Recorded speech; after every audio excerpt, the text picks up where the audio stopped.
yo sé que al menos a dos de ellos, a Isabel y a Ramón, fue una especie de atraco, ¿no? Porque en muy poquitos días, no hace muchos días, les dijo, oye, mira, se ha organizado esta jornada, es algo muy novedoso y me gustaría pues que participaseis en esta mesa redonda. Claro, hablar del Brexit, como ya habéis oído, en fin, son todo un poquito, ahí está todo en el aire, pero que sí nos han adelantado, ¿no? Algo nos han adelantado. Y yo de verdad quiero agradeceros pues vuestra presencia aquí. Y como no, a Bernardo, claro está, pues como un experto, ya decía, voy a poner un vídeo, lo que pasa que es que nos ha fallado el tema del audio y lo voy a poner en inglés, pero en fin, espero que en la próxima ocasión no me pongas ese vídeo. ¿Puedo daros el link? ¿Te puedo dar el link? O nos puede dar el link, efectivamente. Bien, tras la primera parte, pues hombre, no solamente el hombre vive del derecho del trabajo y de la seguridad social, hay algo más allá del derecho del trabajo y la seguridad social. Está la universidad, pero hay determinados campos de actividad donde así a priori parece que nos va a afectar bastante, sobre todo por el tema de la movilidad, de esa libertad que hay, ¿no?, actualmente. Claro, hay determinadas profesiones, como decía el primer ponente, Carlos García de Cortázar, como puede ser medicina o puede ser enfermería, que no van a tener en principio, y supongo, no lo sé, ahora su presidenta nos hablará sobre ese tema, no van a tener problemas ninguno. Otro tipo de profesionales, pues sí. Pero claro, las implicaciones no van solamente al campo sanitario. El campo económico es fundamental. Nos decía que una de las regiones quizás más afectadas, ¿no?, nos decía, sobre todo por el tema agroalimentario, podía ser precisamente la región de Murcia. Bueno, si el tema agroalimentario en la región de Murcia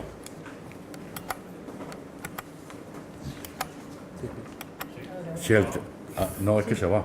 No, bueno, si el tema agroalimentario en la región de Murcia pues peligra, la verdad que es que el empleo lógicamente peligra también, ¿no?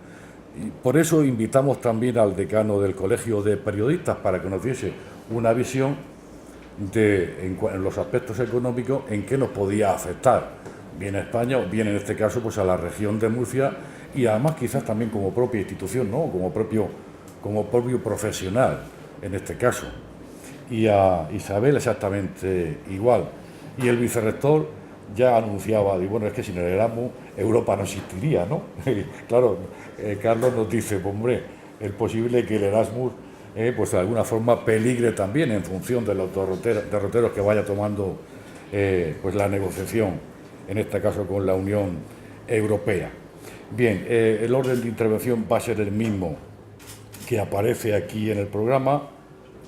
En primer lugar, don Bernardo Cascales Salinas, que como vuelvo a decir, falta el vídeo que iba en inglés, que me decía que era el padre, ¿no?, del programa Erasmus, y que le hubiese gustado ponerlo, pero bueno, os emplazamos para otra ocasión y lo veremos. De todas formas os dará el enlace, el LinkedIn, para que podáis oírlo también. Vamos a establecer 10-15 minutos, si necesitas más no pasa nada, y así sucesivamente, y finalmente, bueno, pues habrá un turno de preguntas para intentar aclarar, ¿no?, en la medida de lo posible, los aspectos que consideréis convenientes. Dar las gracias a los organizadores y decir que desde luego es un placer estar aquí y hablar de este tema que nos interesa a todos como ciudadanos europeos, y nos interesa en particular, que es por lo que me habéis pedido que venga, a las personas que nos dedicamos a la educación, que al final redunda en todos otra vez. El vídeo que iba a poner es un vídeo que he encontrado en YouTube, que luego puedo mandaros el link, y a las personas que estén aquí dejen su dirección, pueden ver el vídeo. Y es una entrevista al fundador del programa Erasmus. Porque si uno habla de educación superior, ahora lo hablábamos al salir el Carlos y yo, él ha terminado sus palabras diciendo, cuando le han preguntado qué era Europa, que Europa era paz. Y en el pasillo los dos hablábamos, digo, paz y el programa Erasmus. Digo, claro, porque como no son tontos los ideólogos de Europa, uno cree que si los fundamentos que se ponen son los fundamentos de la educación, y desde jóvenes aprendemos a convivir, pues eso prospera. Y esa puede ser la esencia del programa Erasmus. Pero para no hablar yo solo, y dado que no puedo poner el vídeo, sí voy a empezar de los papeles que he ido preparando, algunos, a leer, no palabras mías. Os voy a traducir unas cosas que he subrayado del periódico The Guardian, en el cual habla el fundador del programa Erasmus. Y os voy a decir lo que ellos mismos dicen desde Inglaterra, desde el Reino Unido, porque el Reino Unido es más que Inglaterra. Y empieza, dice, el Reino Unido, dice, ahora está expuesto a la exclusión de uno de los más brillantes éxitos de la Unión Europea. Un programa de estudio en las universidades que ha beneficiado a decenas de millares de jóvenes británicos y muchos más de la Unión Europea que nos han visitado. Bajo el programa Erasmus, los estudiantes británicos pueden estudiar en las universidades europeas hasta un año y los estudiantes europeos en el Reino Unido. Pero después del Brexit, dice el director del programa en el Reino Unido, Ruth Sinclair, dice, nos enfrentamos a un momento triste y de incertidumbre, después de 30 años de este enriquecimiento de tantas vidas. Y luego ellos mismos dicen, el fin potencial, o que se acabe potencialmente la participación del Reino Unido en este programa, sería una tragedia devastadora, de acuerdo a los que fundaron el mismo programa. Y entonces, os voy a dar un dato. Yo siempre digo, me has presentado como vicerrector de Coordinación e Internacionalización, y es cierto, pero aparte, cuando salía con Carlos decía, no sé quién bromeaba, Guillermo, dice, sois los dos únicos europeístas convencidos. Digo, no, hay más. Digo, pero aparte, yo de mi profesión de verdad soy profesor de universidad. Como profesor de universidad es un lujo que cuando yo acabé, y nosotros no teníamos una hemeroteca, porque no la teníamos en la incipiente entonces Facultad de Matemáticas, soy catedrático de Matemáticas, habiendo eso, pues después de 30 años, como hablaba con Carlos, la producción científica de España esté entre las que tienen una tasa de crecimiento y de impacto de las mayores. Y eso no se hace, no es nada que pasa por generación espontánea. Pasa porque, como yo lo he vivido, yo empecé a estudiar el año que murió Franco, acabé en el año 80, en el año 82 empieza el primer gobierno socialista, enseguida se produce la entrada en la OTAN, se produce la entrada en la Unión Europea, y las infraestructuras cambian y cambian la mentalidad. Y la mentalidad, que es la mentalidad que tenemos algunos de los que hoy hablamos aquí, es una mentalidad de salir, de entrar, de estudiar fuera, y de que, por ejemplo, mis grupos de investigación funcionen como una parada de metro. Una parada de metro quiere decir, yo tengo proyectos competitivos en los que aspiramos a dineros, tanto nacionales como internacionales, y gracias a ellos colaboramos con colegas de todo el mundo, además de la movilidad internacional de la que os puedo hablar. Y por fijar una idea, para que se vea la importancia de un programa como el programa Erasmus. Y esto no son datos que uno se inventa. Los matemáticos nos gusta dar datos precisos. Si uno va a la página de la Comisión Europea, puede leer que la diferencia entre los alumnos que están en movilidad y pasan un año estudiando fuera o no, con respecto a los que no la tienen, si hablamos en tasa de éxito de empleo, la diferencia está en un 37%. No estamos hablando de ninguna tontería en cuanto a la formación, porque te enriquece culturalmente, te enriquece en el idioma, te enriquece en otros puntos de vista, y luego te da un caché, digámoslo así, que cuando vas a buscar empleo, otros no lo tienen. Eso está ahí. Entonces, dicho eso, si sigo con el artículo del The Guardian, dice, bueno, como todos sabemos, quizás Erasmus fue nombrado después del filósofo humanista del Renacimiento, y se lanzó en el año 87, es decir, tiene 30 años prácticamente. Dice, Y desde entonces más de 2 millones de personas, de jóvenes, se han beneficiado de los fondos europeos a través de becas para estudiar en 27 países. Y dicen ellos mismos, además os voy a decir la frase, la estáis viendo aquí, dice irónicamente se lo dicen los ingleses, los británicos, que tienen mucho sentido del humor. Dice, el programa Erasmus tiene su génesis en el Reino Unido. Dice, ahora nos lo vamos a cargar. Quizás no. Dice, pero tiene su génesis en el Reino Unido. Y esa era la entrevista que os iba a poner. Y la que os iba a poner es del doctor Hale Seri Jones. Dice que es uno de los que primero fueron a lo que entonces era el mercado común como jefe del primer departamento de educación y entrenamiento. Él trabajó como profesor en la Universidad de Sussex y allí, que es una universidad británica, dice, y allí inspiró el programa piloto que luego fue el programa Erasmus. Bueno, yo creo que dichas esas cosas, si solo nos quedamos con la cifra que he dicho de qué significa estar en movilidad o no, pues ya entendemos lo que puede ser. Yo tuve, creo que fue, me voy a saltar un poco el orden que llevaba, siempre suelo hacer lo mismo, y me pidieron, ¿qué día fue? El día, estas gafas están más grandes para ti que para mí. El día 4 de julio de 2016 me pidieron que presentara al embajador británico don Simon Manley en el Casino de Murcia, en un acto que organizó el Foro Nueva Murcia junto con la universidad.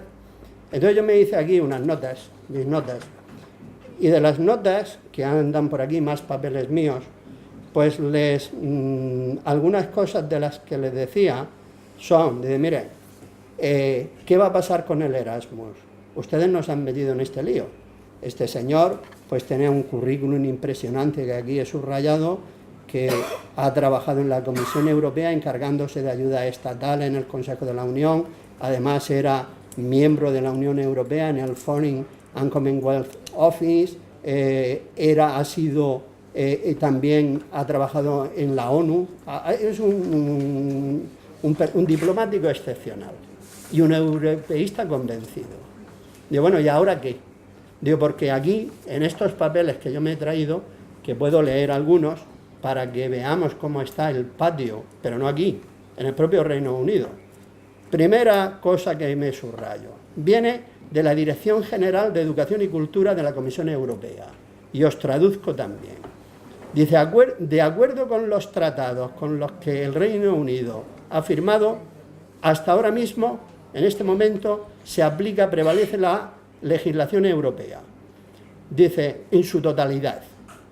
Dice, y hasta que el Reino Unido sea miembro, están dentro de los programas. Bueno, lo que yo le preguntaba al embajador por aquí, bueno, ¿y después qué pasa? Pero no se lo preguntaba yo. Aquí, mira, tengo Universidad de Nottingham, que nos escribe a la Universidad de Murcia. Dice, te estoy escribiendo porque somos eres un socio Erasmus que valoramos mucho.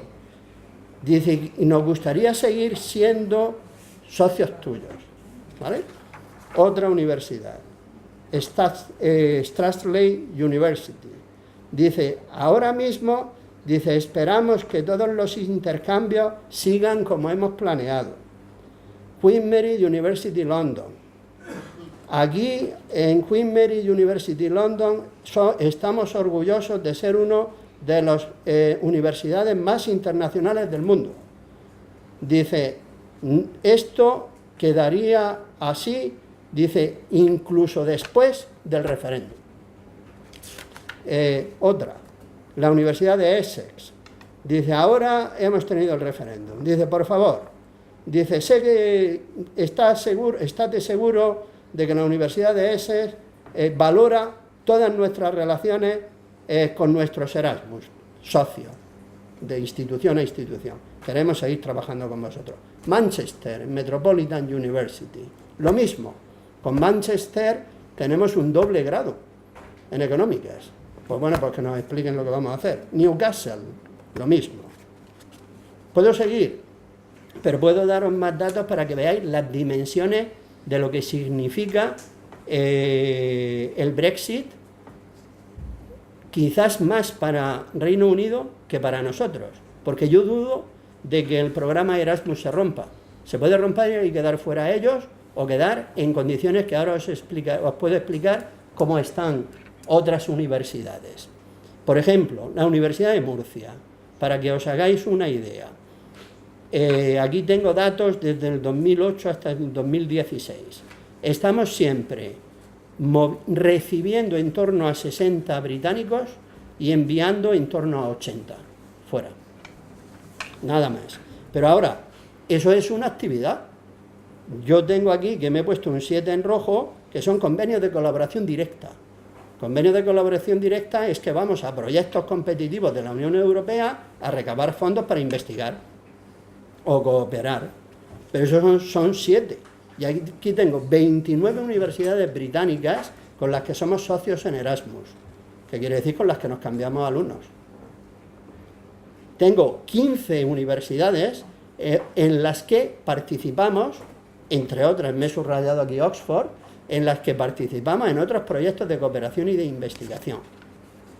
Y así podría seguir.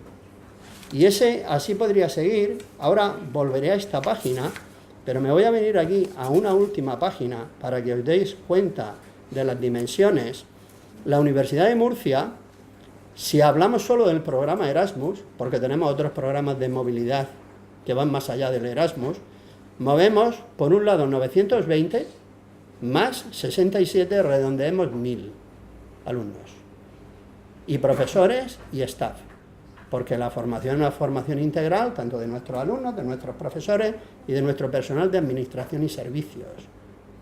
Tenemos 16 proyectos financiados desde la Comisión Europea.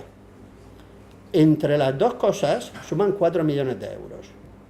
No es ninguna trivialidad, pero esos son unos. Aquí, en otro programa solo que tenemos financiado por Europa para ayuda a la cooperación, porque Europa hace varias cosas. Cooperamos entre nosotros, que somos los países de la Unión Europea y asociados, y luego Europa, yo creo que inteligentemente, también, igual que la educación es inteligente, primarla desde abajo y que sea la base, lo que hace es destinar... esto he terminado. ¿Me callo o hablo 2 minutos más? 2 minutos más, hombre. Venga, hablo 2 minutos más y me callo. Es importante saber que Europa invierte muchos dineros en lo que son colaboraciones con terceros. En esas colaboraciones con terceros tenemos un proyecto de 3 millones de euros simplemente para ayudar al desarrollo con países sudamericanos, en los cuales la Universidad de Murcia es coordinadora. Pero por poner otro ejemplo, estoy hablando de movilidad de estudiantes, que todos sabemos lo que es ir a estudiar a otro país, los beneficios que aporta. Por poneros ejemplos de los que a mí me gustan también, y que luego voy vendiendo por ahí para hacer convenios no solo con Europa, sino con Estados Unidos. Un proyecto financiado por la Unión Europea, que es una ITN, una ITN es una International Training Network, para hacer un doctorado conjunto en el que intervienen 5 universidades. La coordinadora es Murcia, está Teramo, está Bonn, está Gante y está Dublín. Financiación de Europa, 3,8 millones de euros. ¿Qué se busca? En un programa que se llama Red Biotech, de veterinaria y medicina, es un programa puntero para financiar la formación de 15 doctores, que cuando salgan, con acuerdos bilaterales, tendrán el título de doctor, puede que por las 5 universidades. Todo ese tipo de cosas puede que estén en riesgo, y todas esas cosas, yo lo que supongo que luego podré hablar otra vez, contaros cuál es el papel que tienen algunos países que no son miembros de pleno derecho de la Unión Europea, que será lo que los británicos yo creo que tendrán que negociar. Bueno, gracias. Muchas gracias, Bernardo, muchas gracias. Bueno, y como decía, no solamente de derecho del trabajo y seguridad social, los aspectos sociales son fundamentales. Don Ramón Madrid, decano del Colegio de Economistas, pues nos va a hacer su intervención, nos va a exponer cuál es su punto de vista al respecto.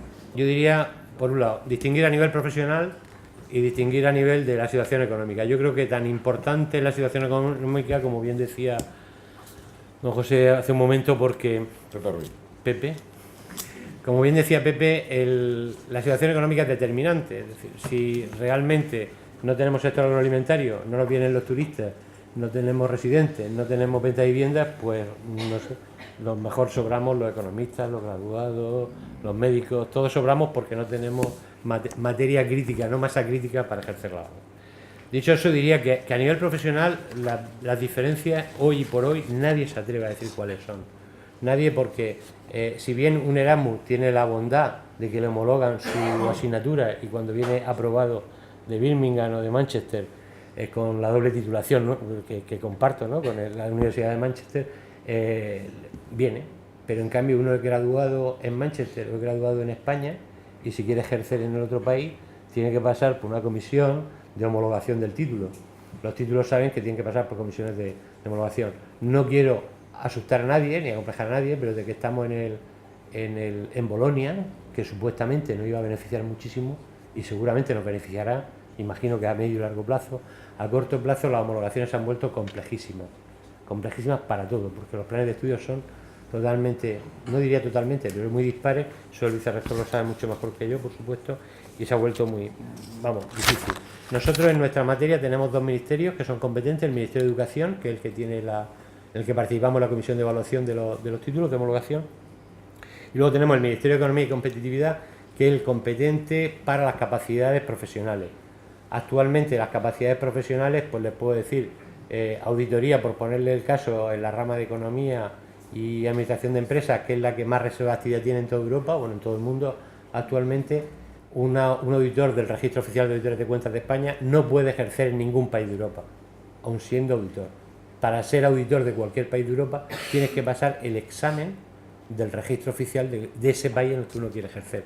Evidentemente lo que hacemos, pues, asociarnos con otros auditores de otros países, porque es mucho más sencillo, más económico, más rápido la respuesta que le estar pasando títulos. Pero bueno, pasa igual, quiero decir, a nivel británico, un auditor de Reino Unido no puede ejercer en España, per se, tiene que presentarse al examen nacional.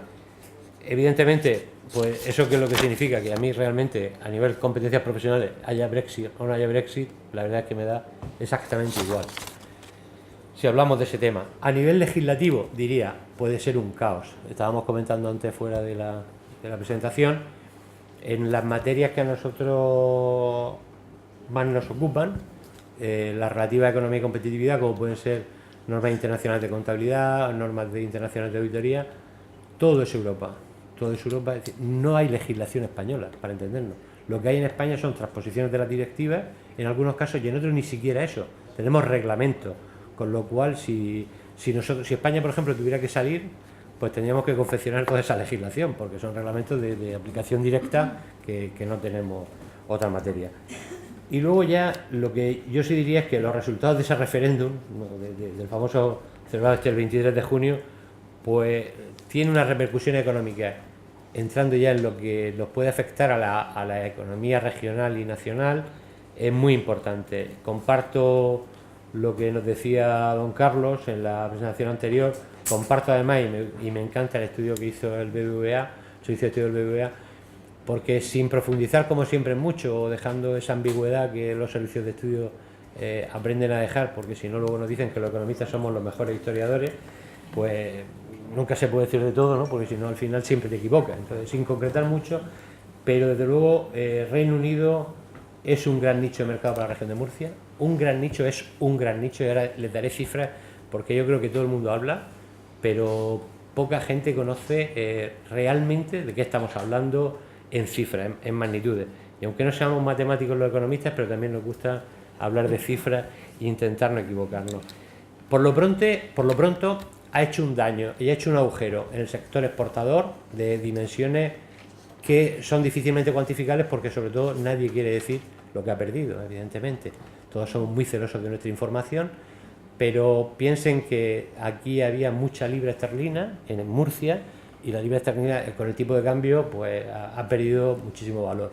De hecho, en los foros que tenemos, la semana pasada estuvimos con el presidente del Club de Exportadores, y es un foro netamente de internacionalización, y nadie se atrevía a decir, ni siquiera los operadores financieros, ¿Qué hacer con la libra? Nadie se atreve a decir, ¿qué haces con las libras que tengo? Tengo libras, ¿qué hago con ellas? ¿Vendo? ¿Me las quedo? Bueno, pues nadie se atreve a hablar públicamente, en dar consejos. Privadamente, por supuesto, podemos hacer lo que queramos. Decía que si Gran Bretaña es uno de los principales socios comerciales, tenemos que tener en cuenta que además del tipo de cambio, hay dos grandes sectores. Uno es la exportación de bienes y otro la de servicios. En exportación de bienes, las exportaciones murcianas, tras Francia, Reino Unido es el destino principal que tienen las exportaciones de la región de Murcia. De los primeros Francia y segundo Reino Unido. Estamos hablando de unas ventas de casi 1.000 millones de euros anualmente. No estamos hablando de cifras pequeñas ni de ventas de bienes. Esta cifra representa para Murcia el 10% de las exportaciones totales. Lo digo porque voy a dar cifras que parecen así pequeñitas, pero piensen lo que puede significar eso en cifras de empleo. Trasladémoslo a empleo, a PIB regional y trasladémoslo. Estamos hablando de un porcentaje muy superior a la media nacional. España puede estar alrededor de un 7% de exportación a Reino Unido, mientras que Murcia estamos hablando de un 10%. Pero es que además, si vemos las importaciones, son mínimas, con lo cual nuestra balanza exterior es muy potente con Reino Unido. Nosotros debemos de estar exportando alrededor del 1%, importando del Reino Unido alrededor del 1%, el 1,1%, creo que no ha llegado, al 1,2% no hemos llegado. Con lo cual estamos teniendo una balanza exterior muy positiva. Si hablamos de productos agroalimentarios, que se refería a Pepe anteriormente, bueno, ya estamos hablando de un mundo importantísimo. Estamos hablando, si nos centramos en hortalizas y legumbres, por encima de los 690 millones, petróleo derivado 58 millones, pero si hablamos de alimentación y bebida estamos hablando de 761 millones, estamos hablando de cifras muy espectaculares pensemos que estamos hablando de la región de Murcia exclusivamente. Si a ello añadimos que el Reino Unido es el principal emisor de turistas internacionales a Murcia, pues el caso se que nos complica mucho más. Nosotros en el 2015 recibimos casi 58.000 visitas del Reino Unido. Es decir, el 25% de los turistas internacionales alojados en Murcia son de Reino Unido, frente al 9,3%, que es el segundo, que es Francia. Si hablamos de que tenemos más de 15.000, que vamos cercanos, bueno, estas cifras las tenemos de hace un año, vamos cercanos a 16.000 británicos empadronados en la región de Murcia, frente a 941 que tenemos empadronados, murcianos que tenemos empadronados en el Reino Unido. Quiero decir, la diferencia yo creo que es algo expresiva, pues yo creo que más importante. Estamos hablando de que el 7,5% de los que vienen a la región de Murcia son de allí, mientras que sería el 21% en la Unión Europea. Y luego hay un dato que es muy importante y que poca gente conoce, que no se dedica a estos temas de la locura estas de estudios económicos, ¿no? Y es las personas de Reino Unido que compran viviendas en Murcia. Es espectacular. El 12% de las viviendas que se han comprado en la región de Murcia durante el año 2015, el 12% lo han comprado ciudadanos británicos. Bueno, si a alguien le parece muy normal, pero vamos, a mí me parece espectacular el daño, si lo medimos como impacto económico, que podría hacer una salida no controlada de España, del Reino Unido de la Unión Europea. El Reino Unido en sí, la postura que hay a nivel de, yo lo que les puedo decir, lo que dicen los operadores o los agentes autorizados, o los que nosotros entendemos como autorizados, pero luego se equivocan como todos los economistas, es que la salida va a ser una salida, como decía don Carlos, una salida muy estilo... Nosotros no estábamos por la salida tipo Suiza, que en algún momento lo ha dicho, por la salida tipo Canadá, pacto de Canadá o pacto como se hizo con países nórdicos, ¿no? Son salidas muy medidas donde realmente lo que impide es la migración de mano de obra, básicamente. El resto prácticamente es igual e inclusive es mejor para la Unión Europea porque no tienen capacidad de decisión. Yo creo que no será así.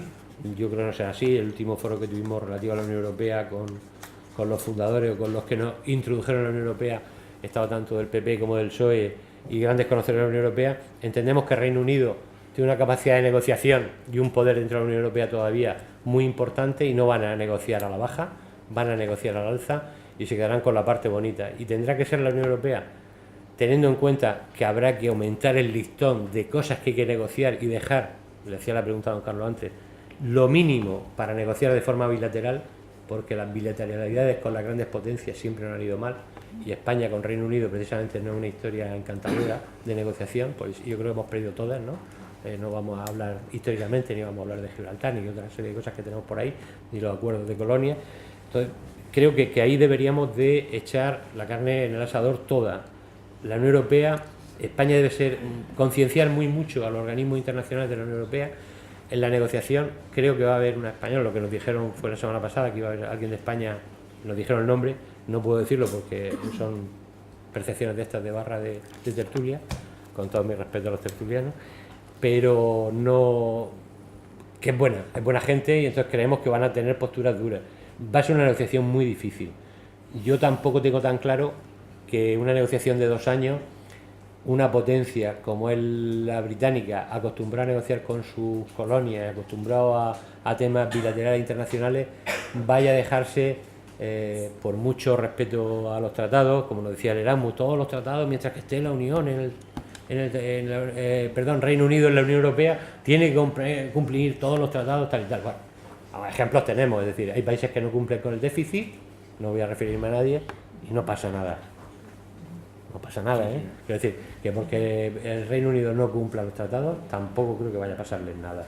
Todo esto sirve luego para la historia, para decir que qué mal lo trataron y qué país más tal, punto, y no pasa nada.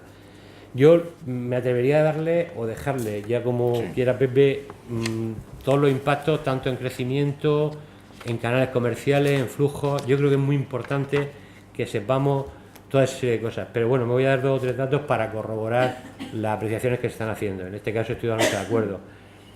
Entre los sectores exportadores de mayor peso y exposición al Reino Unido están los del transporte y está el agroalimentario. En el comercio de bienes, la mayor exposición de comunidades autónomas, por este orden, en el Brexit son Valencia, Murcia y Aragón. Si hablamos de bienes y servicios. Yo, si quieren, además, estos datos los pueden ver ampliamente, lo que pasa es que eso sí requiere un poco de tiempo en el último informe del BBVA. En pernoctaciones, en el tema de pernoctaciones seríamos la 5ª más afectada. Primero sería, por supuesto, Canarias, Baleares, Valencia y tal. En servicios no turísticos también tendríamos una afectación importante y tendríamos una afectación importante en la... Si me permiten... en la banca. Hay quien dice que no. Hay quien dice que no vamos a tener una afectación importante por la banca. Yo diría que en nuestras grandes multinacionales, incluido la banca, tienen operadores muy fuertes, muy potentes en el Reino Unido y el Brexit nos puede perjudicar. Y desde luego haría muchísimo hincapié, porque tuviéramos esos datos, en el tema de las compras de viviendas. Desde el 2006, Reino Unido ha sido el primer demandante de vivienda en España, desde el 2006. Estamos hablando de 10 años, no estamos hablando de que esto es coyuntural, con lo cual es muy importante. Decía antes que el 12,5% de las compras del 2015 en Murcia fueron realizadas por británicos. Y luego, por decirle, y termino, una serie de datos que yo creo que son importantes, los británicos que vienen a España son más de 1 millón de personas. Los británicos que deciden estudiar en España cada año son 4.200, lo decíamos por aquello del win to win, es decir, bien para todos, bueno, pero relativamente, vamos a medir quién pierde más y quién pierde menos. Estamos hablando de 4.200, las casas con propietarios de origen británico en España son 86.000 ya, los porcentajes de británicos residentes en España que tienen acceso a la pensión nacional son el 9%, y respecto a la inmigración española en el Reino Unido, según la Embajada de España, tenemos 150.000. Es decir, yo creo que estamos hablando de unas diferencias importantes. El crecimiento, eso sí, el crecimiento de la población española en el Reino Unido es del 92% en 5 años, y estudiantes que aprenden inglés en el Reino Unido, además de los 9.000 que estudian grado y posgrado, según British Council, de 2016 son 40.000. Es decir, estamos hablando que las diferencias son importantísimas. Por eso digo que a la hora de negociar hay que llevar mucho cuidado. Y luego tenemos en millones de euros en remesas procedentes del Reino Unido durante el 2015, según el Banco Mundial, estamos hablando de 640.000, estamos hablando del 6,9% del total de las remesas que entran en España son de Reino Unido.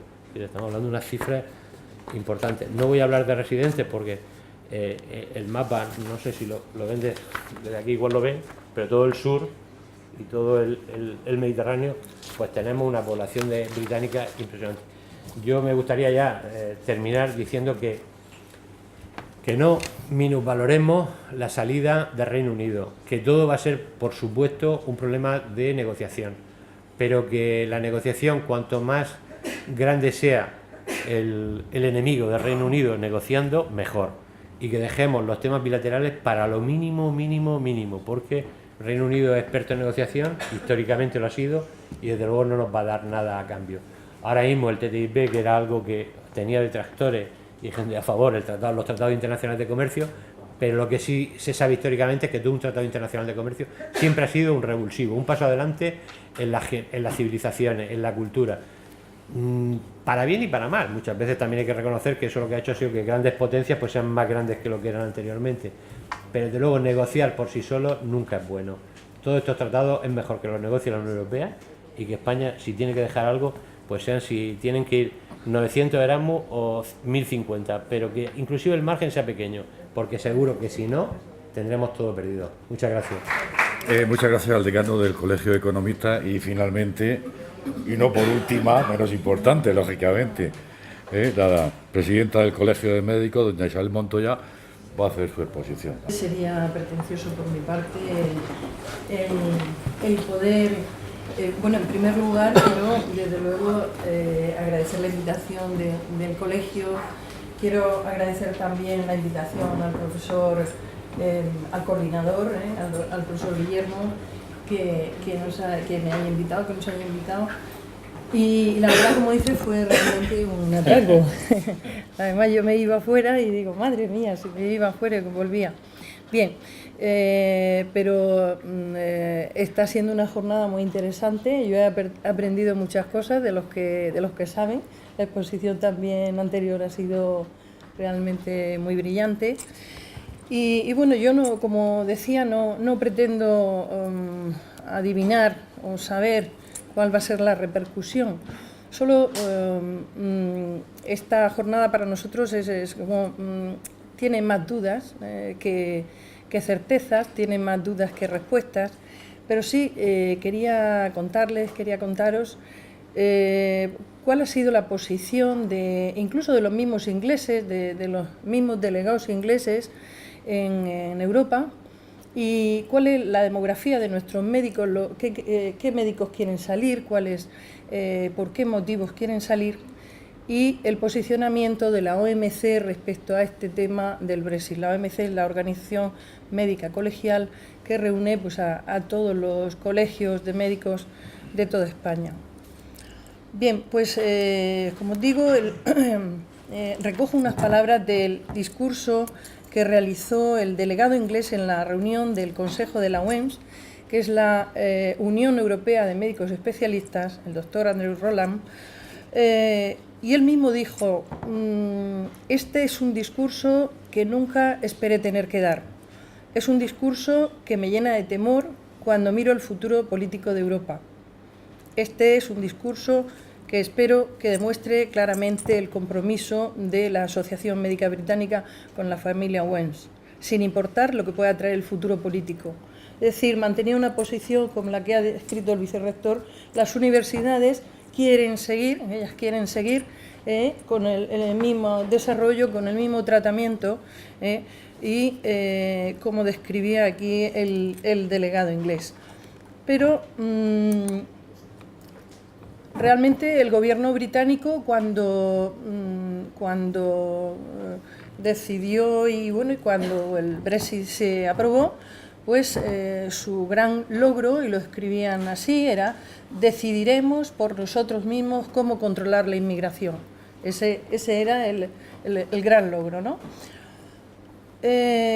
Y bueno, ellos dan, pero también recogen, ¿no? También recogen de toda Europa. Como veis, más de 30.000 médicos colegiados allí en Reino Unido obtuvieron su titulación en otro estado de la Unión Europea.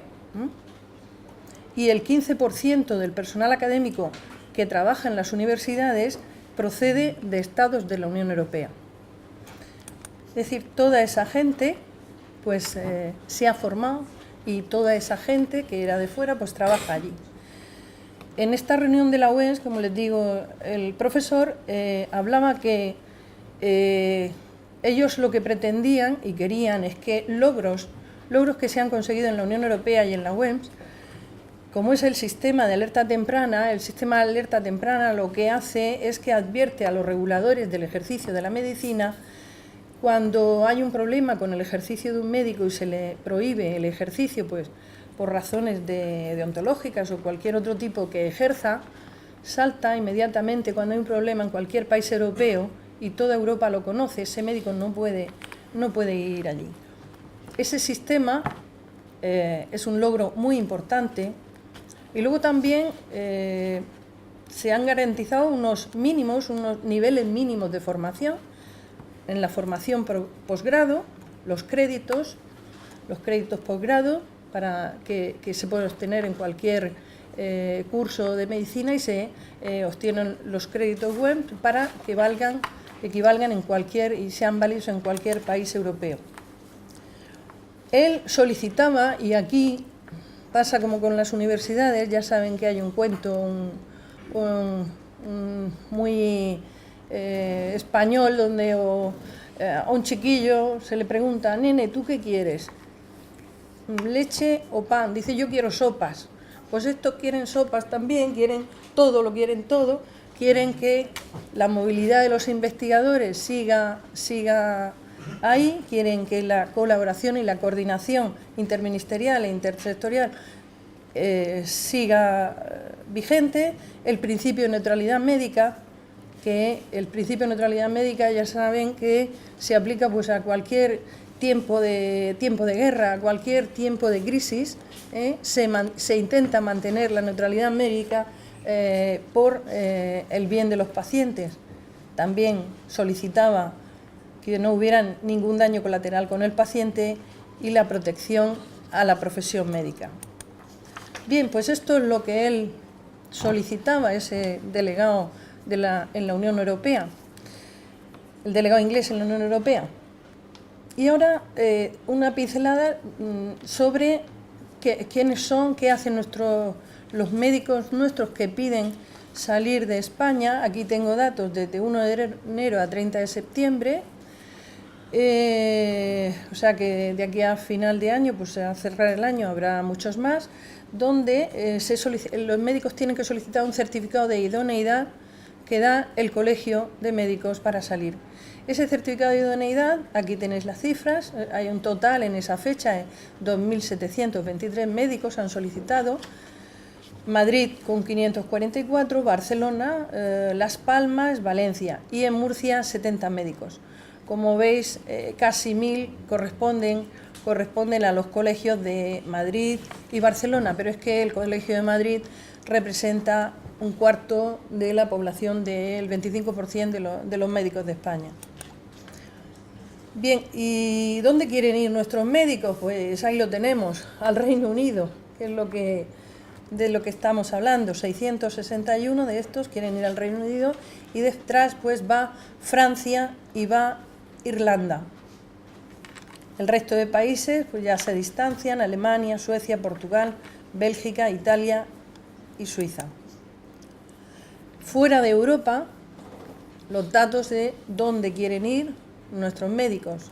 Pues Estados Unidos, como no, figura el primero, Canadá y Emiratos Árabes Unidos. Y no he recogido todos los países a los que salen, pero sí, pues ya ven Brasil, Guatemala, Australia, Arabia Saudí, Etiopía, Argelia y Argentina. Ya los otros son números. ¿Y de qué nacionalidades son los que solicitan salir? Porque a veces dicen, no, es que son gente de otros países, médicos de otros países que quieren volver a su tierra. No, no es así, como ven, España, de esta cifra, son 2.382 los que solicitan salir. Es decir, son médicos españoles que solicitan salir. Y pues ya hay otras nacionalidades como Italia, Colombia, Perú, Venezuela, que bueno, en eso sí podemos esgrimir que algunos de ellos quieren volver a su país. ¿De qué especialidades? La especialidad que más solicita salir es el médico de familia, medicina familiar y comunitaria, y por ese orden pues llamen las especialidades: oftalmología, anestesia, cirugía ortopédica, pediatría, obstetricia, medicina del deporte, psiquiatría, aparato digestivo, medicina interna y cardiología. Pero si esos datos los referimos a médico de hospital o médico de atención primaria, a pesar de que el médico de familia es el que más solicita salir, solo es 1/3 de los médicos que quieren salir, y los otros 2/3 son médicos que ejercen a nivel de hospital. En este posicionamiento que hizo la OMC se definió como firmemente europeísta, apostando, como no puede ser de otra manera, y lamentando también, como lo hacían los ingleses, lamentando el resultado del referéndum. ¿Qué pedíamos? Pues pedíamos y apoyábamos el Tratado de Funcionamiento de la Unión Europea y solicitábamos que se garantizara un alto nivel de protección a la salud humana. ¿Y qué solicitábamos también? Pues una implicación, una fuerte reacción política para convencer a los ciudadanos que sus gobiernos están comprometidos con la Unión Europea. Crear ese estado de opinión para que realmente los ciudadanos estuviéramos convencidos de que ese compromiso es lo mejor.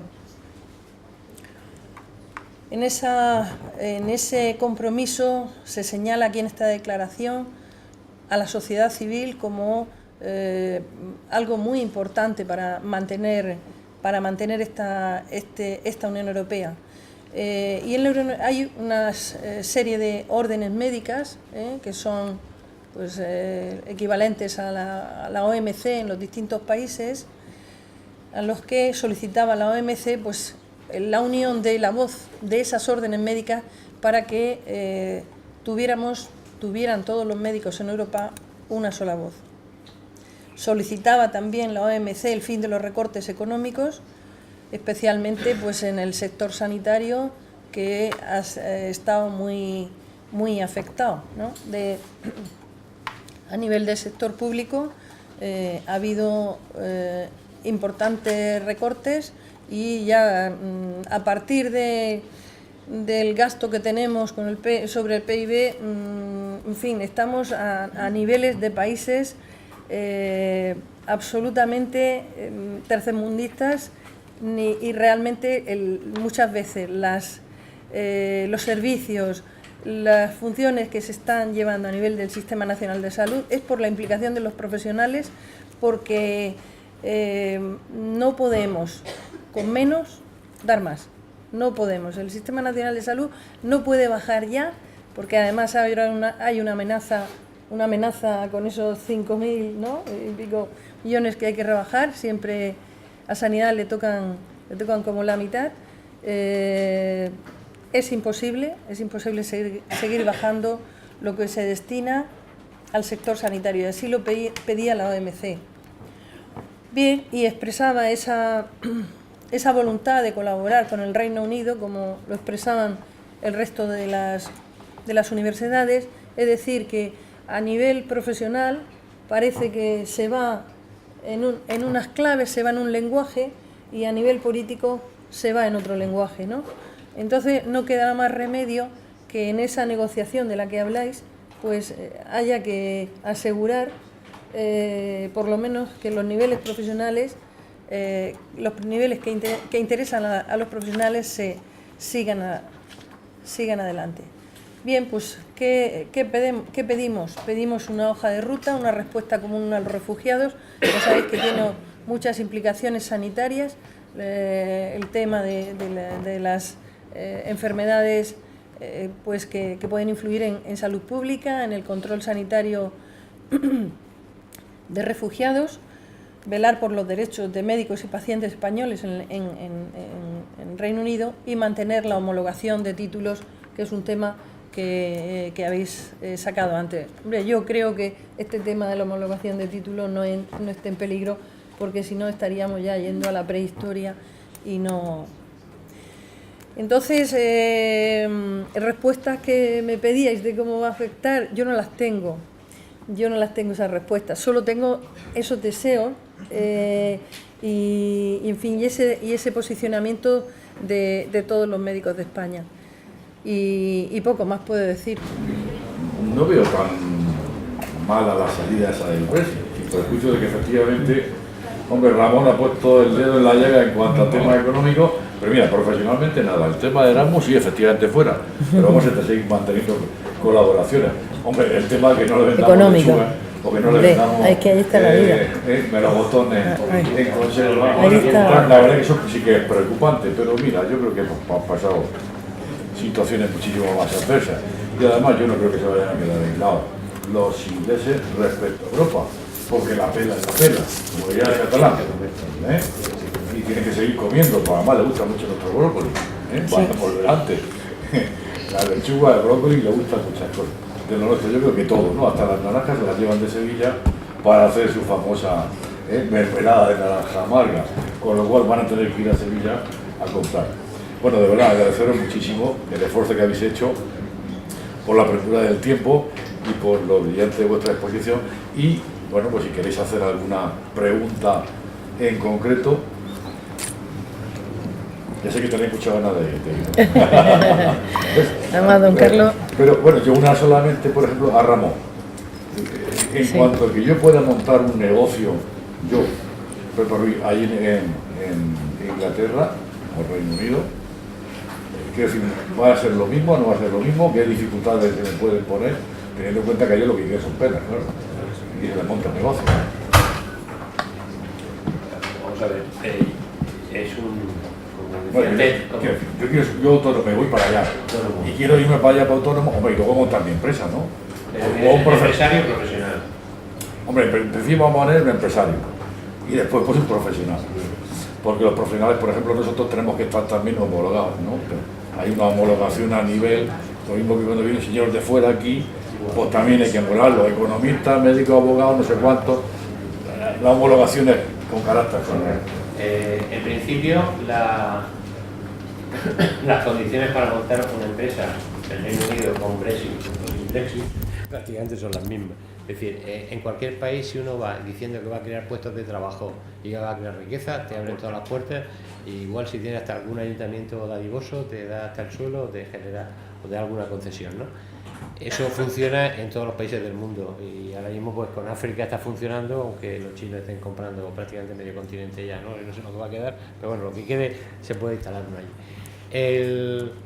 El tema de que sea más fácil o menos fácil estar dentro de la Unión Europea, pues sinceramente yo no creo que para los negocios sea más fácil o menos fácil, porque aquí en España mismo pues tenemos en algunos aspectos a nivel empresarial 17 legislaciones, ahora estamos con los famosos trámites de simplificación administrativa, que para eso tenemos que hacer trámites, ¿no? Para simplificar. Pero bueno, yo creo sinceramente que no va a haber problema, que en ese tema siempre vamos a tener las facilidades, siempre y cuando, pues como cuando viene a España, si aquí viene un mexicano a comprar una entidad deportiva, o viene, no quiero entrar, pero bueno, o viene un árabe a montar una empresa en el polígono industrial de Chapre Lorca, pues seguramente se le ha recibido con los brazos abiertos, ¿no? Siempre que sea inversión. El hecho, hay que llevar mucho cuidado con eso, porque ahí estamos los tolerados y los no tolerados. Es cierto que sí se les deja invertir, como no sería, vamos, tú traes dinero, seguro que siempre a todo el mundo le dan el abrazo y el cariño, pero ojo, puede ser que esté legal en España. Es decir, no por eso está legalizado. En el tema del mundo profesional, el mundo profesional es más complejo. El mundo profesional no sabemos cómo va a terminar esto. Yo creo que ahí, excepción hecha de los médicos porque tenéis un estatus en general, de forma colectiva en el mundo, por necesidades de salud, de humanidad, entiendo que son así, los demás estamos un poco perdidos, no sabemos lo que va a pasar, realmente no sabemos lo que va a pasar, no sabemos si lo más fácil será que tú te asocies con algún colega tuyo en Reino Unido y que después, cuando estés ya un tiempo allí, te independices si lo que quieres es tener tu trabajo. Es muy difícil que un profesional, ahora mismo también, es decir, que vaya a Reino Unido a instalarte. Es cierto que nadie te lo puede prohibir, pero los mercados son muy rígidos. Los mercados, si son aquí a nivel local, imaginar a nivel internacional. Lo que se lleva mucho a nivel internacional, lo que he dicho a nosotros, por ejemplo, en el mundo de la auditoría, nos ponen muchísimos problemas. Es una actividad, como sabéis, no saben a quién facturamos, cómo facturamos, qué horas trabaja cada uno, en qué cliente está cada uno. Tenemos que ver una relación que parece poco menos que somos, no sé, de gente extraña, ¿no? Bichos, los hombres de negro y cosas de esas, ¿no? Que nos llaman por ahí.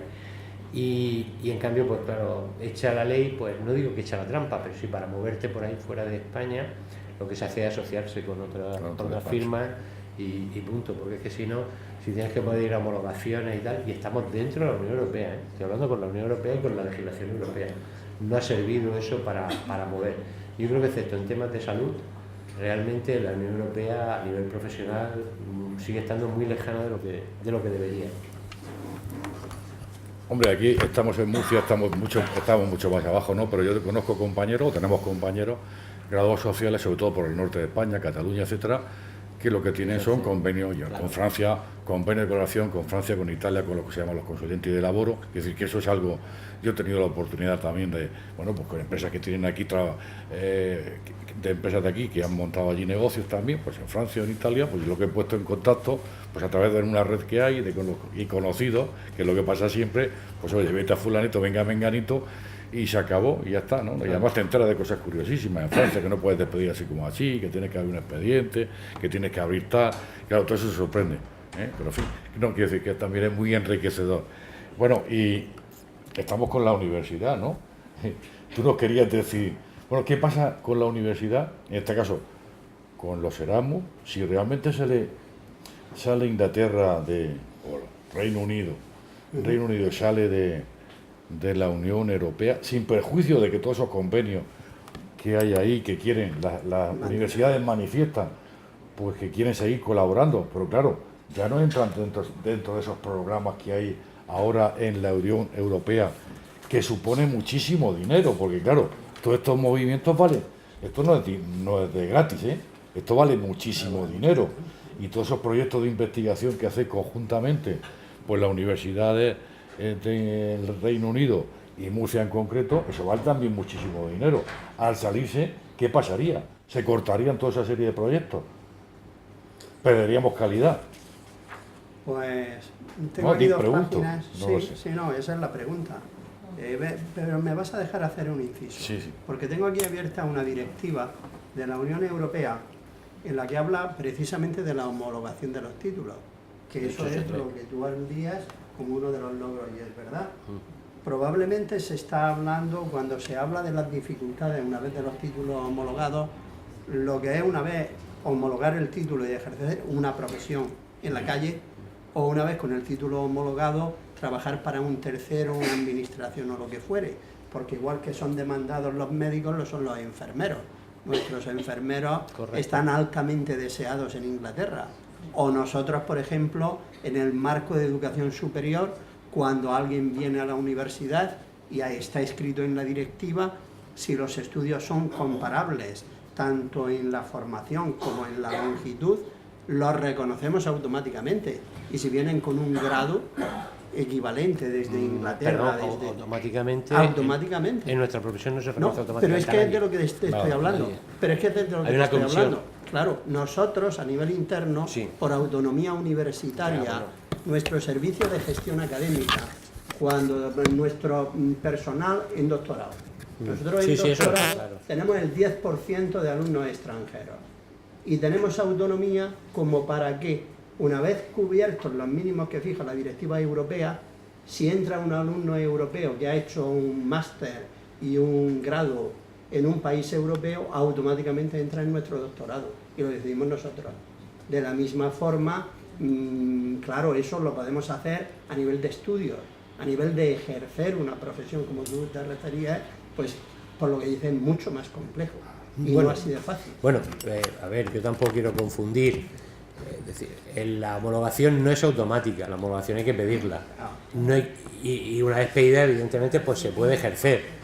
Pero yo estoy con el vicerrector, nosotros hemos tenido mucha experiencia, él lo sabe, en la UMU, con un doctorando inclusive de México, de la UNAM de México, pero hemos estado participando en ello y ellos han sido homologados por la Universidad de Murcia. Muy bien. Claro, pero aquí, por ejemplo, si se quiere arrancar... Perfecto, pero si quieren presentarse a un concurso oposición, tanto de la administración pública como de acreditación profesional, no pueden, si no están homologados los títulos.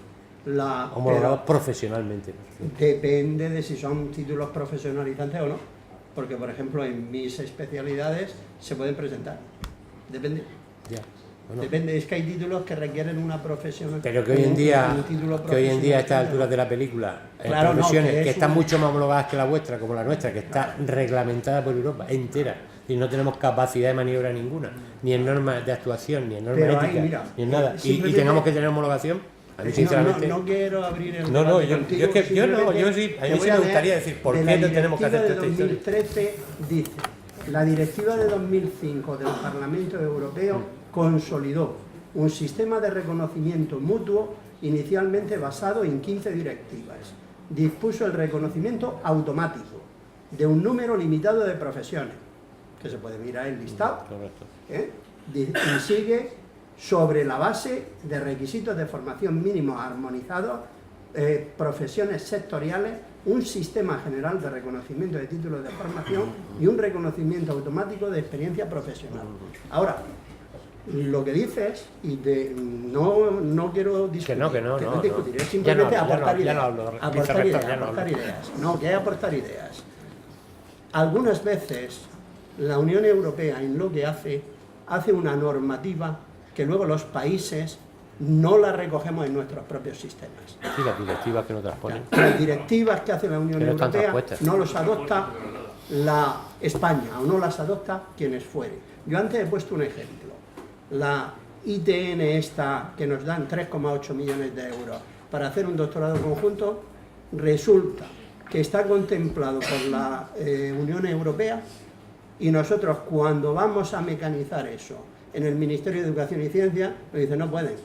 Digo, pero vamos a ver, digo, si la Unión Europea tiene un programa Marie Curie de excelencia, en el que es el único programa de doctorado que hay en toda España, hay 2 en Europa, estamos moviendo 5 universidades, circulando entre 15 centros, uno la Escuela de Salud Pública de Harvard, otro la Medical School de Harvard. ¿De qué está hablando usted? Explíquemelo. Pues de lo que me está hablando es que un señor que es el administrativo de turno o mi administración no ha contemplado que esa directiva europea esté metida en nuestro sistema español. Que no quiero entrar en polémica. Usted dígale a cualquier abogado que ejerza, que en qué país puede ejercer del mundo. En ninguno. Pero, hombre, porque son legislaciones distintas. Por ejemplo. Hombre, un matemático sí.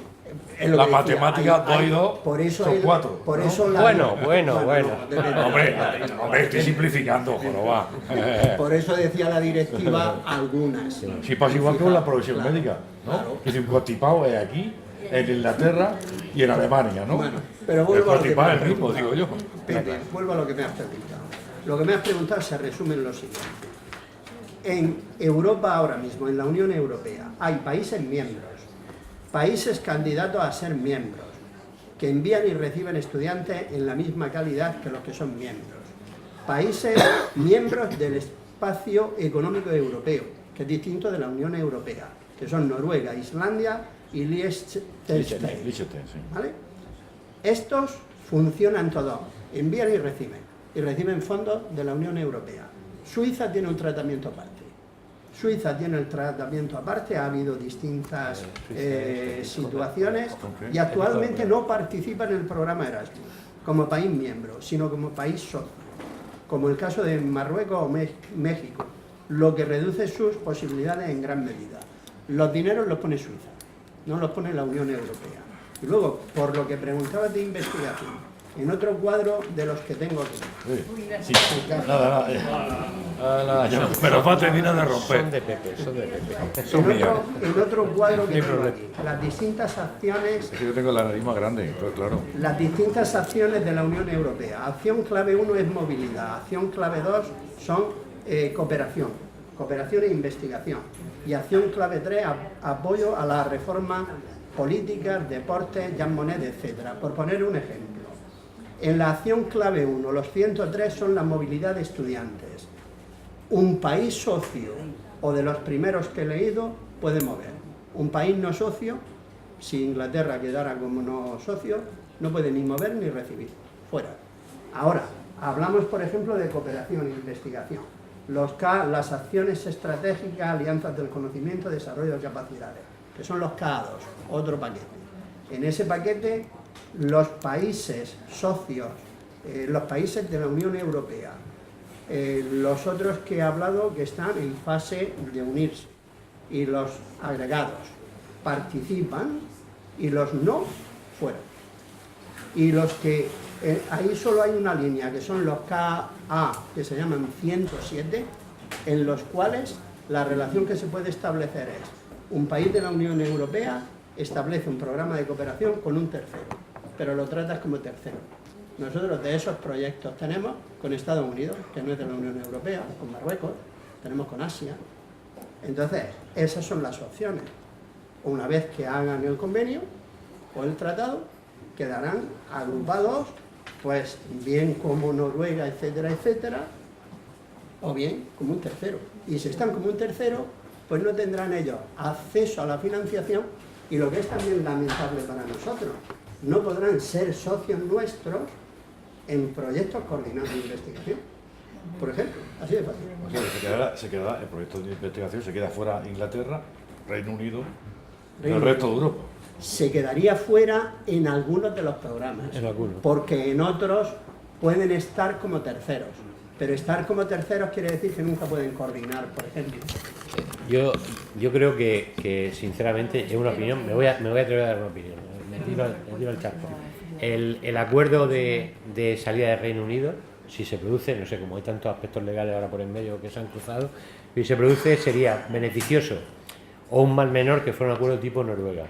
El de Suiza es distinto, ¿no? El de Suiza yo creo que pilló a los de la Unión Europea durmiendo la siesta, están por aquí por España, porque desde luego el acuerdo es Suiza ha hecho es suicida. Es suicida para la Unión Europea, pero en cambio el acuerdo de Noruega realmente, y con lo que nos planteaba don Carlos, que es experto en este tema, igual cubre las necesidades del Reino Unido, porque la Noruega lo que quiere aislar el problema migratorio, tiene aislado otros problemas, pero en el resto, es que prácticamente es como si fuera un país de la Unión Europea. Es decir, participa en el presupuesto de la misma forma, tenemos todos los convenios, tanto de normativa contable, universitaria, todos los convenios, está incluida en todo. Lo que pasa es que, y tiene un perjuicio, que es que no tiene derechos políticos, se adapta, pero como contribuye económicamente, no hay aranceles, está en el espacio económico, con lo cual yo creo que sería un mal menor coger el modelo noruego. Lo que pasa es que yo no sé si los británicos optarán más por el suizo que por el noruego. Bueno, estamos hablando nosotros. ¿Queréis hacer alguna pregunta? Nada. Yo creo que lo mejor que podemos dejar es que se vayan. Bueno, a ver, si son las 8:20, oye, de verdad vamos a tomarnos. Déjame que diga una cosa políticamente incorrecta. Venga. ¿Vale? Venga. Porque no hay que ser siempre políticamente No, cabe todo, cabe todo. Que cabe todo. Cabe todo. Yo estaba ahora tratando de hacer memoria, da igual. Yo estaba tratando de hacer memoria y recordaba nombres como Jacques Delors, o recordaba nombres como Olof Palme, Konrad Adenauer, como por antiguo, ejemplo Felipe González, Monet. también. Entonces, hace un año o así, estuve con mi rector en el Parlamento Europeo, que nos invitaron a unos representantes de universidades. Y el sentimiento que había allí era un sentimiento tremendamente negativo, en el propio Parlamento Europeo. Y en el propio Parlamento Europeo hay técnicos a nivel de gestión probablemente muy eficientes, pero luego hay también quienes ponen las directrices políticas, que ponen el sesgo.